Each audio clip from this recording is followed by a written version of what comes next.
27 декабря 2020 года по решению Государственного комитета по обеспечению безопасности жизнедеятельности населения Республики Саха-Якутия, Службы спасения Республики Саха-Якутия, Главного управления МЧС России по Республике Саха-Якутия и Государственной противопожарной службы Республики был открыт Центр предупреждения и профилактики ЧС Республики Саха, где вы можете ознакомиться с экспонатами, архивными материалами, документами, пожарно-техническим вооружением, аварийно-спасательным снаряжением, редкими кадрами работы пожарных и спасателей, специалистов, всегда готовых прийти на помощь людям.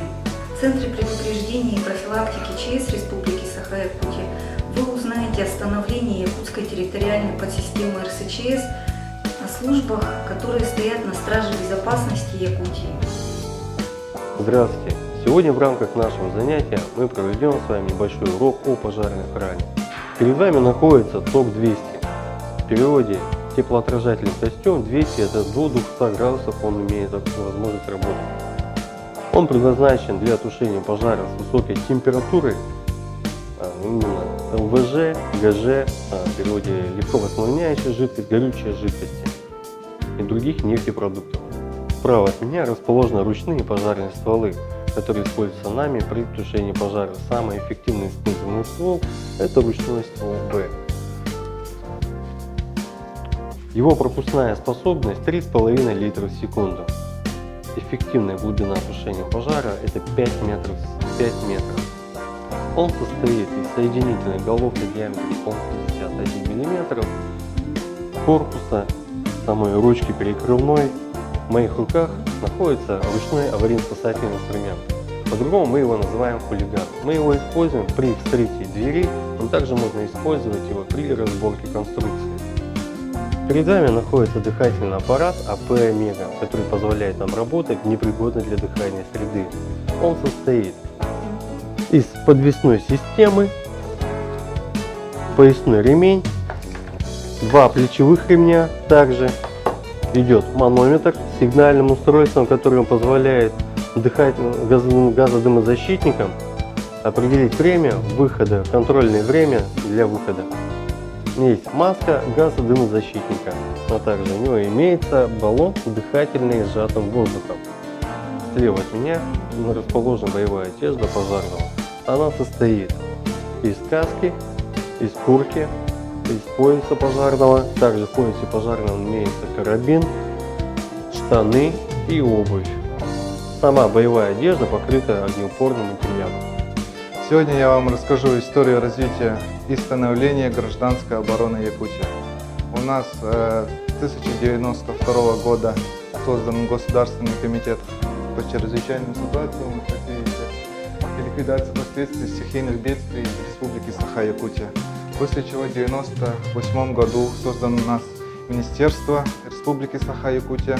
В 2005 году создано Главное управление МЧС России по Республике Саха-Якутия. В данное время руководит генерал-майор внутренней службы Гарин Павел Сергеевич. Сейчас я вам расскажу о средствах индивидуальной защиты, как противогаз, из чего она состоит. Так, у нас здесь показан разрез противогаза РШ-4. Сама шлем-маска, выдыхательные клапаны и также соединительная трубка между корпусом и катализатором. А также катализаторы имеются тампон противопыльный и фильтры гофрированные. Хочу вам показать еще радиоприемники советского времени для передачи информации.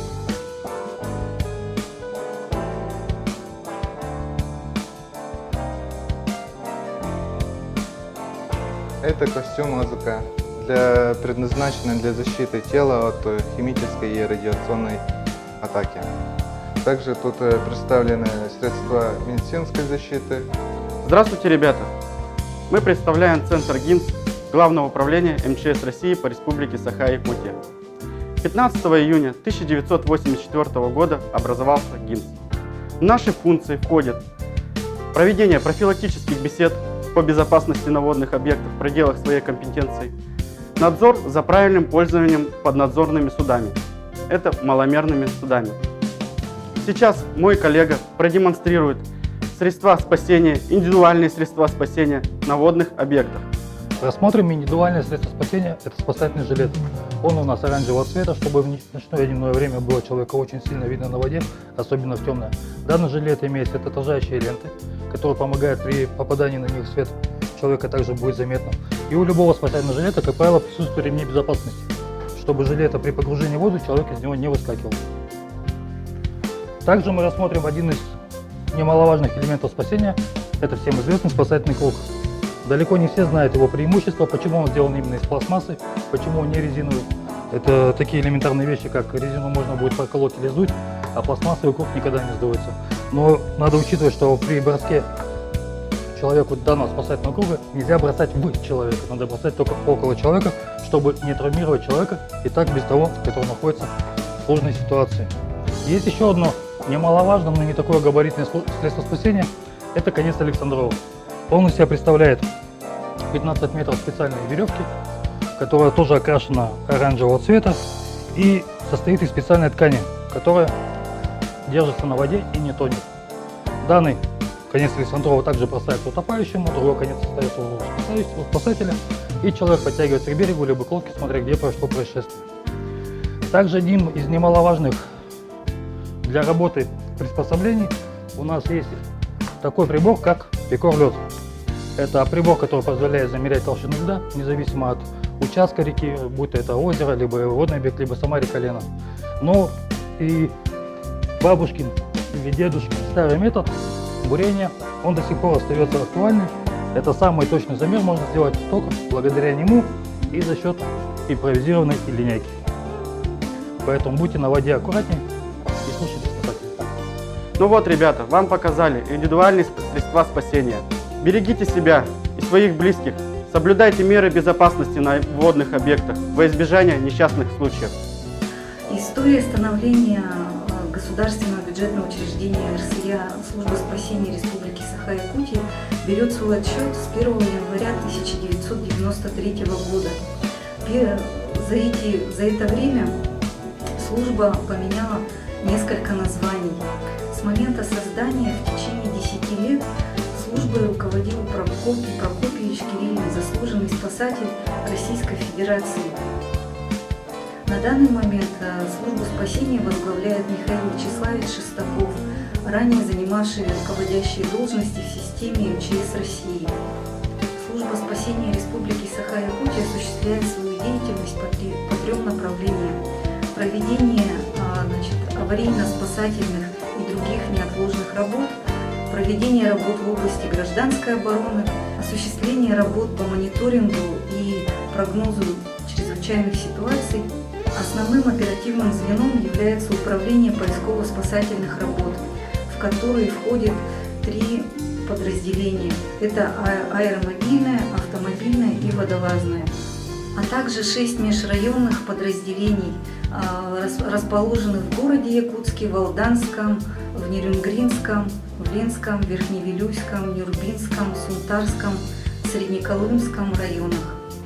В 2019 году открыт единственный в республике водолазный барокомплекс, где проводятся регулярные тренировки водолазов.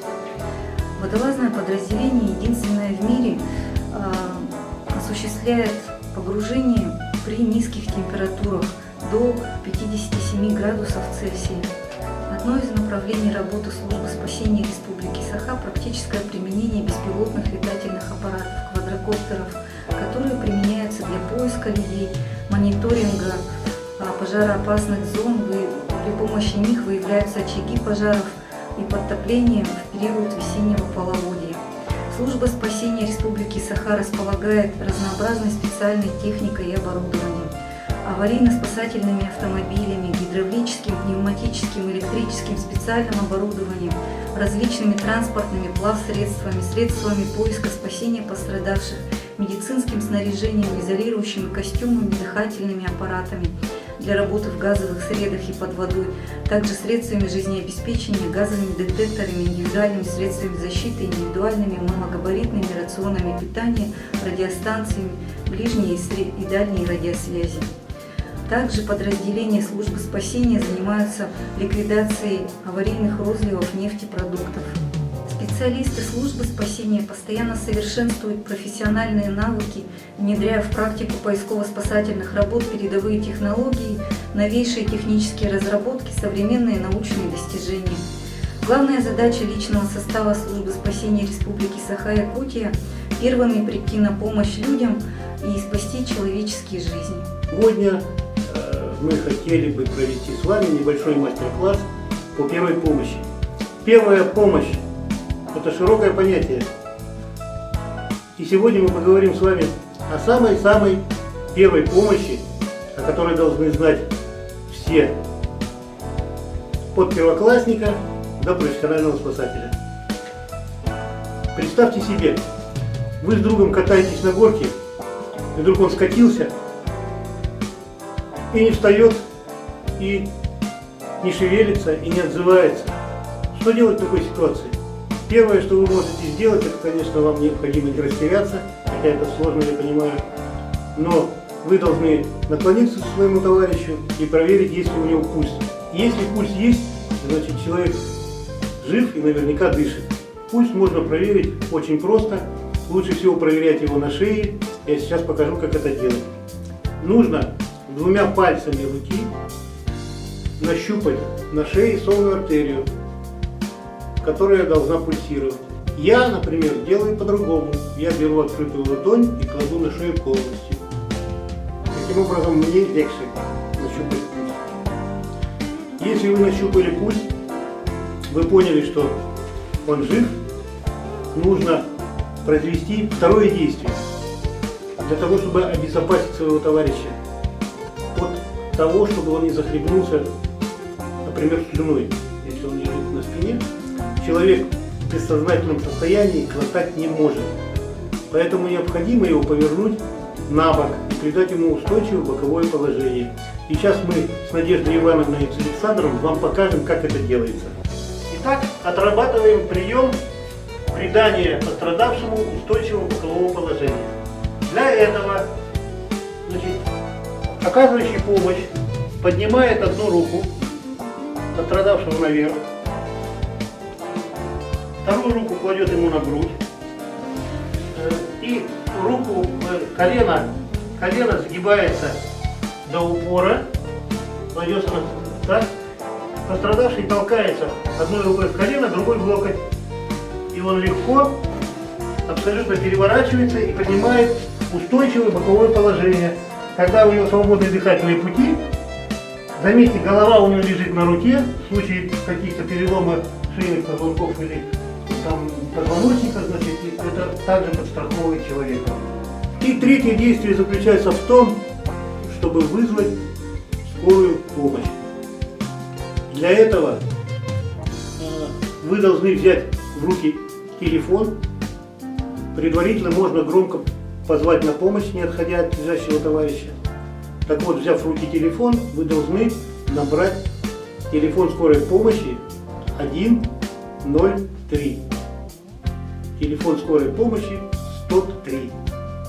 Когда трубку поднимет диспетчер, вы должны четко и ясно, и главное коротко ответить на 3 вопроса. Первый вопрос – это что случилось? Второй вопрос – где случилось? И третий вопрос – кто звонит?